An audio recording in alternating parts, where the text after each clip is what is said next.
Bonjour les enfants, j'espère que vous allez bien. Vous avez vu les dernières semaines quelques événements de la vie de Jésus.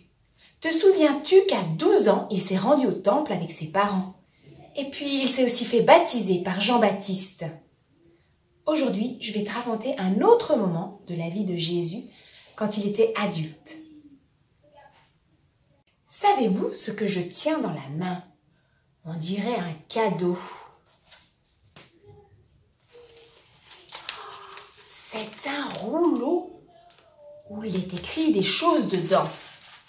Au temps de Jésus, on ne lisait pas la Bible comme aujourd'hui dans un livre. L'Ancien Testament était écrit dans des rouleaux faits en feuilles de papyrus ou en feuilles de parchemin. C'était des rouleaux un peu comme ceci, comme celui-ci. Ça ressemble un peu à ça. Tout à l'heure, je vous lirai ce qui est écrit dans le mien.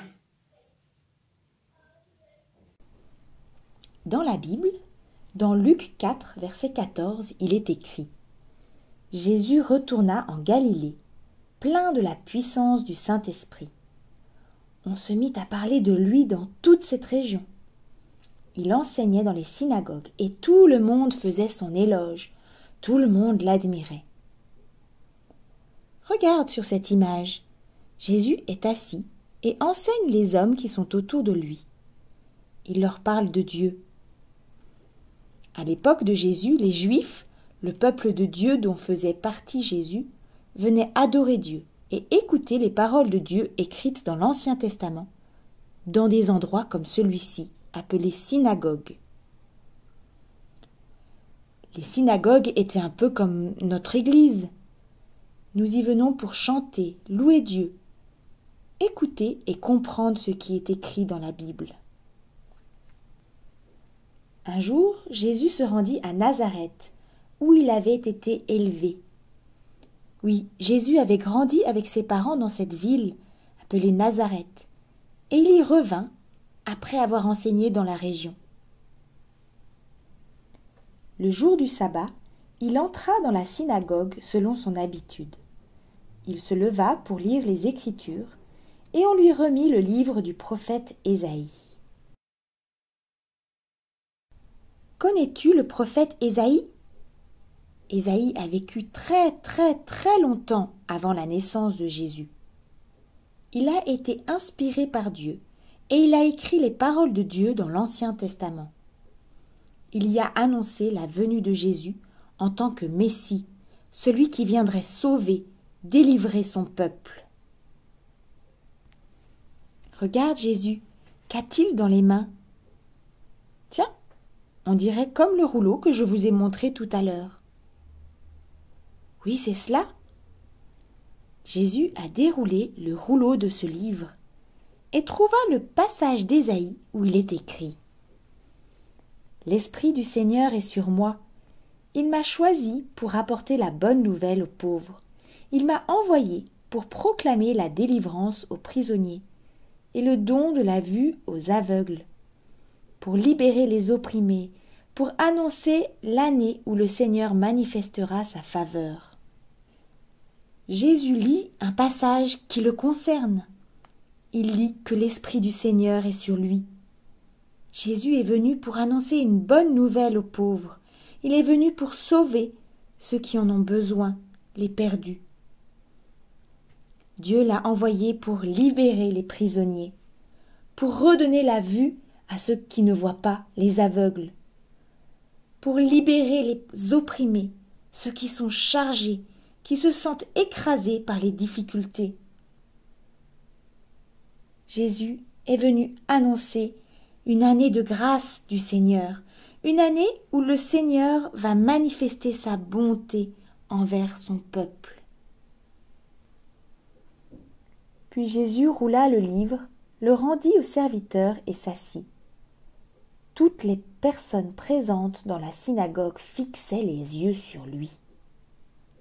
Alors il se mit à leur dire « Ce passage de l'Écriture, ce que je viens de vous lire, s'est réalisé aujourd'hui, au moment même où vous l'avez entendu lire. Tous exprimaient leur admiration. Waouh! Et s'étonnaient des paroles merveilleuses qu'il prononçait. La prophétie d'Ésaïe, ce que Dieu avait promis, s'est accompli en Jésus. Comme nous l'avons vu les semaines dernières, Jésus a libéré la femme courbée. Il a rendu la vue à l'aveugle né. Il a guéri le sourd et les 10 lépreux. Les gens dans la synagogue sont étonnés de ce qu'ils entendent. Ils savaient bien qu'il était le fils de Marie et de Joseph et ne pouvaient pas croire qu'il était en réalité le Messie tant attendu. N'est-ce pas le fils de Joseph, se disait-il? Jésus va leur expliquer qu'ils ne sont pas prêts à croire en lui.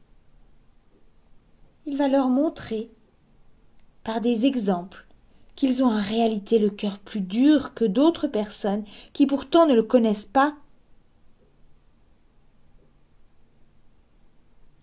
Les gens de son village ne reçoivent pas son message et le rejettent. Tous, dans la synagogue, furent remplis de colère lorsqu'ils entendirent ces mots. Ils se levèrent, l'entraînèrent hors de la ville et le menèrent au sommet de la colline sur laquelle leur ville était bâtie, afin de le pousser dans le vide. Waouh! Les gens sont violents envers Jésus. Ils le chassent, ils veulent même le tuer en le jetant dans le vide. Mais Jésus est tout-puissant. Il montre sa puissance en passant au milieu d'eux et en s'en allant. Cette histoire nous montre qui est vraiment Jésus et quelle est sa mission. Jésus explique aux gens de sa ville qu'il est le Fils de Dieu, qu'il est venu sauver les perdus. Nous aussi, nous avons besoin de Dieu. Nous avons besoin que Dieu nous sauve. Jésus fait ce grand miracle de nous sauver si nous reconnaissons que nous sommes perdus sans lui, que nous avons besoin de lui.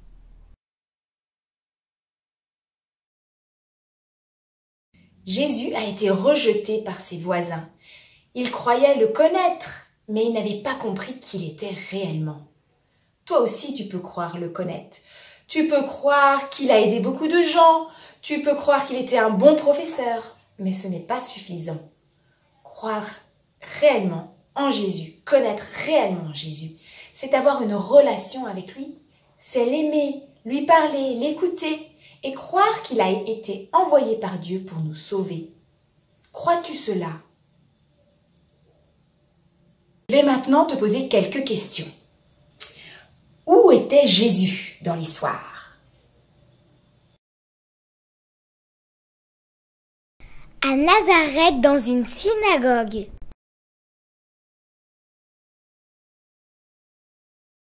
Qu'a lu Jésus?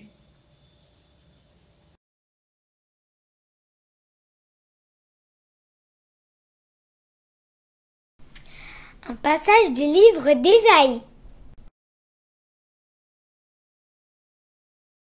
Est-ce que ce qu'avait dit Ésaïe s'est produit, s'est passé réellement? Oui, Jésus est le Messie promis. Pourquoi les gens ont-ils eu des doutes? N'ont-ils pas cru ce qu'a dit Jésus?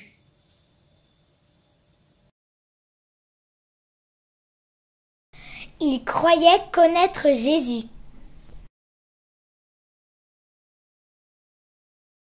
Et que leur a répondu Jésus?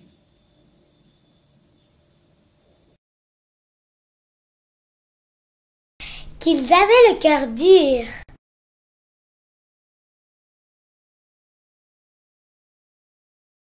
Qu'ont fait les gens de Nazareth?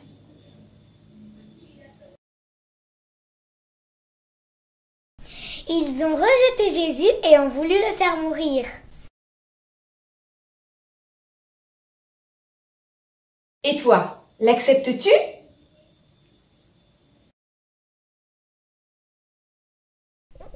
Oui, oui. Nous allons maintenant prier ensemble. Merci Dieu, parce que je peux connaître Jésus grâce à la Bible. Aide-moi à ne pas juste connaître les histoires de sa vie, mais à croire, à l'aimer. Aide-moi à être émerveillée de ce que Jésus a fait pour moi. Amen. Alors, qu'y a-t-il dans mon rouleau? Le verset que vous avez déjà appris avec Agathe. Nous allons le réviser ensemble. En effet, le Fils de l'homme est venu chercher et sauver ceux qui étaient perdus. Regarde cet homme, il est perdu. Il ne sait pas par où passer. Luc 19, 10. En effet, le Fils de l'homme, c'est-à-dire Jésus, est venu chercher et sauver ceux qui étaient perdus. Luc 19, 10. Encore une fois avec moi, essaye. En effet, le Fils de l'homme est venu chercher et sauver ceux qui étaient perdus. Luc 19, 10. Maintenant, les enfants, je vais vous apprendre une chanson. Cette chanson s'appelle « Il n'y a vraiment personne comme Jésus ». Oui, il est incroyable, il est puissant, il est grand et nous voulons le louer. Allons-y. Quand je fais comme ça, c'est moi qui chante. Quand je fais comme ça, c'est toi qui chante, qui répète ce que je chante. Allons-y. Il n'y a vraiment personne comme Jésus. Il n'y a vraiment personne comme Jésus.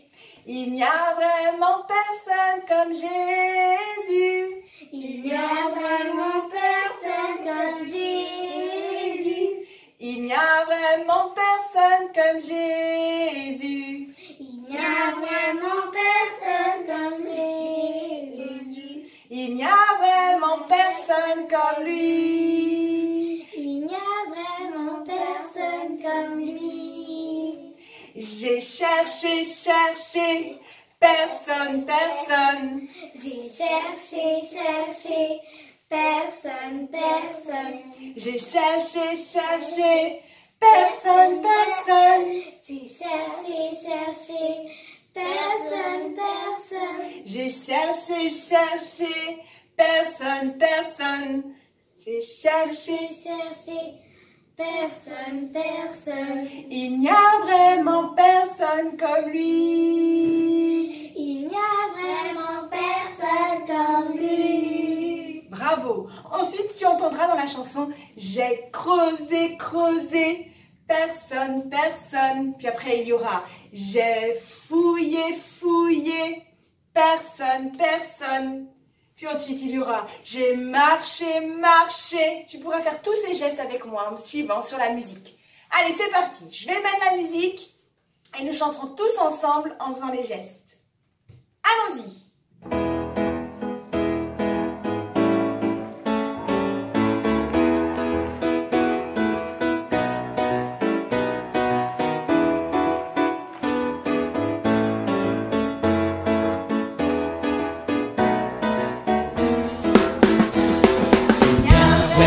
Personne comme Jésus, il n'y a vraiment personne comme Jésus, il n'y a vraiment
marcher, marcher.